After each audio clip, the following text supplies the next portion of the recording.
As religiões de matrizes africanas são parte da diversidade religiosa do Brasil.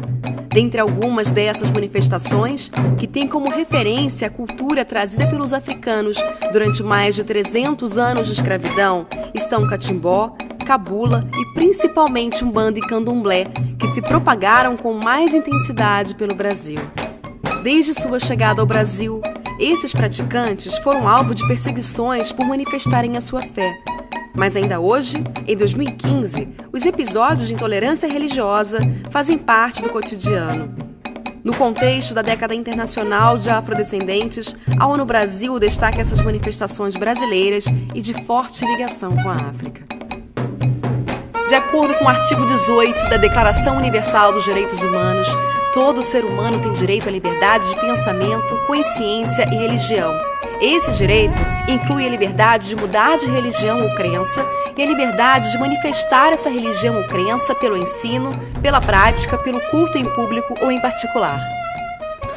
O candomblé é uma religião de matriz africana, portanto, seu nascedouro, sua fonte está na África e em diversas regiões africanas, sobretudo no sudoeste africano, se constituiu no Brasil como sendo uma religião onde se cultuam divindades africanas. E essas divindades africanas, de origens diversas, se identificam com elementos da natureza, com sentimentos, com emoções. O candomblé é uma religião que se constitui de processos sincréticos que foram constituídos a partir da sua relação com a Igreja Católica, o cristianismo, a partir da sua relação com cultos, vivências, saberes e a própria cultura indígena já existente aqui.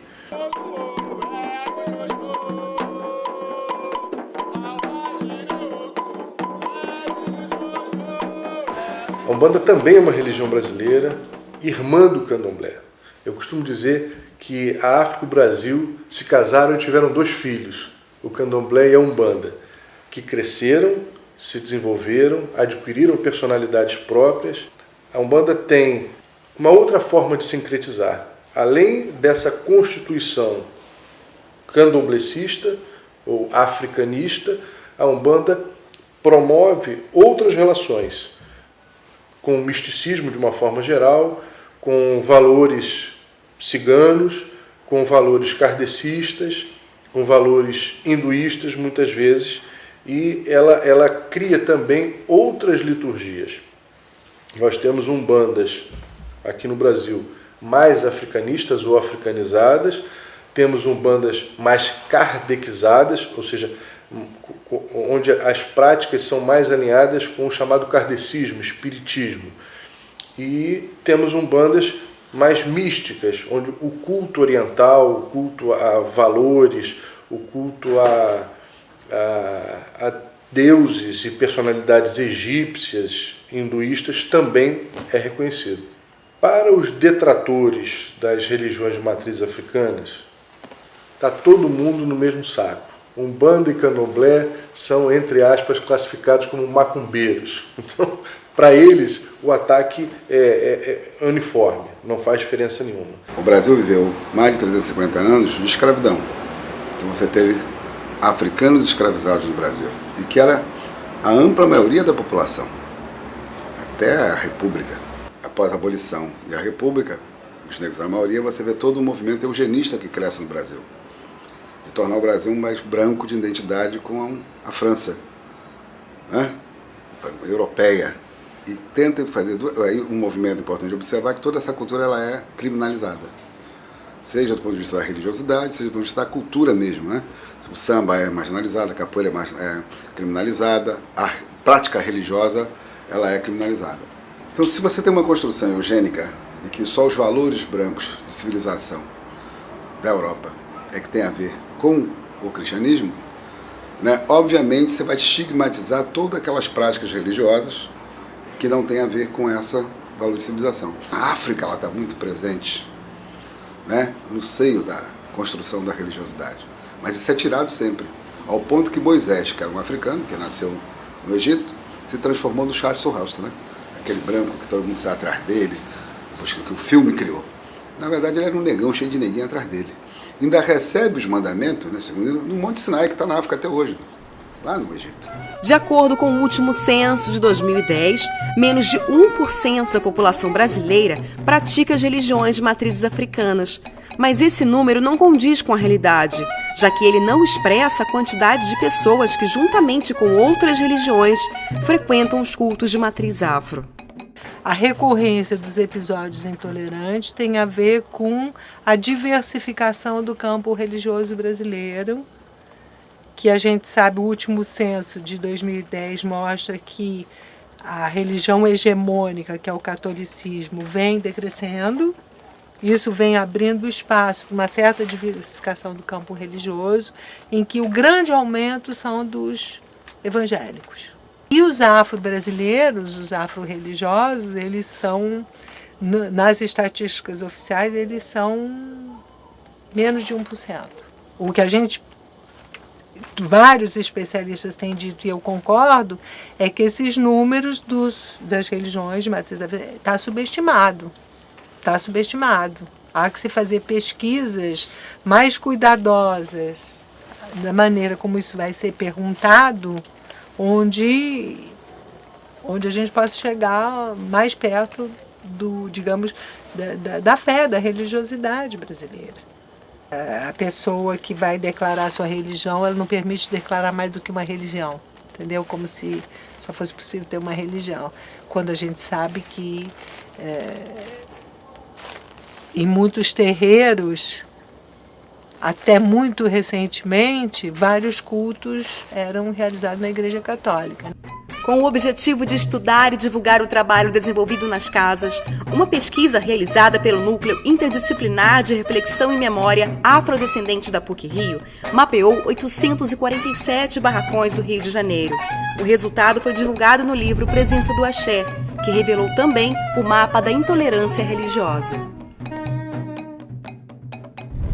Grande parte das perguntas foi a localização, se a casa era legalizada, se não era, quantas pessoas frequentavam a casa, quem eram, digamos, os religiosos da casa, quantos eram, se a casa fazia algum trabalho social nas imediações, se quando dava uma grande festa, quantas pessoas compareciam, o que faziam nessas festas, ou seja, informações de localização e de funcionamento. Mas, além dessas perguntas que versavam especificamente sobre isso, o Conselho Religioso da Pesquisa resolveu que tinha que ter uma outra, que era se a casa tinha sofrido algum episódio de discriminação ou de intolerância religiosa. Como as respostas foram muito minuciosas, deram muitas informações, a gente pôde também identificar quais eram as formas de intolerância mais recorrentes, quem eram os agressores, quem eram as vítimas, a localização das manifestações de intolerância. Então nós temos um mapa da intolerância também, né? Desde que o Brasil foi encontrado pelos europeus, sempre se constata iniciativas de intolerância religiosa. As primeiras missões cristãs que vêm para cá vêm para converter os índios, vêm para converter os escravos. Isso é discriminação, isso é preconceito, isso é intolerância. Isso é um desrespeito claro. Então, ao longo dos anos, isso vem sendo perpetuado.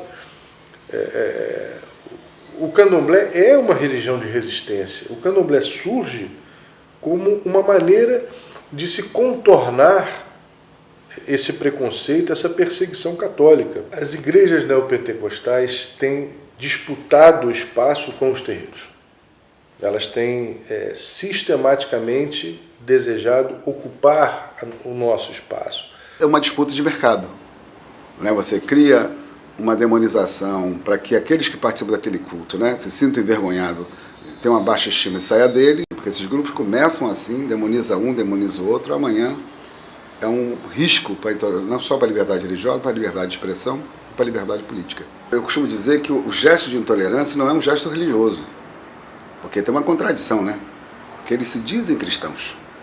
Quem se diz cristão não pode ter o ódio como seu foco, porque Cristo é amor. né? Então essa é uma grande contradição, certo? Então, na verdade, o que está por trás dos gestos de intolerância, né, de ódio, de perseguição, tem a ver com questões políticas, né? Esses grupos têm mostrado nos últimos anos que eles têm um projeto político muito grande. E escolhe um inimigo para poder coesionar o seu povo, né? Então, demonizar um bando de candomblé, de uma matriz africana, assim como o islamismo, alguns setores, né? Outros segmentos religiosos, ciganos, wicanos, tem a ver com isso. Será que essa é uma atitude religiosa ou existe por trás disso um projeto de poder? Para combater a intolerância, praticantes de várias religiões participam desde 2008 da caminhada em defesa da liberdade religiosa.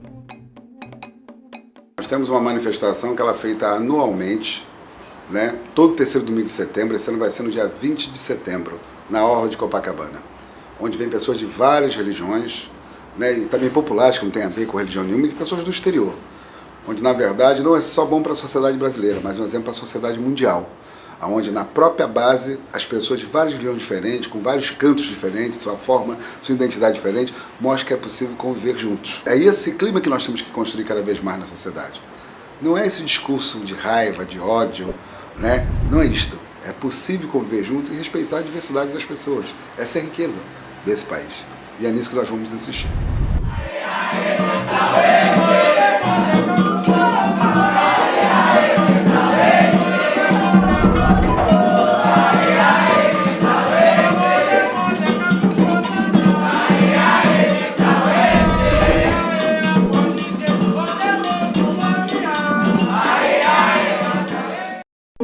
Obrigada por nos assistir e apoiar. Temos mais conteúdo em nosso canal. Aproveite!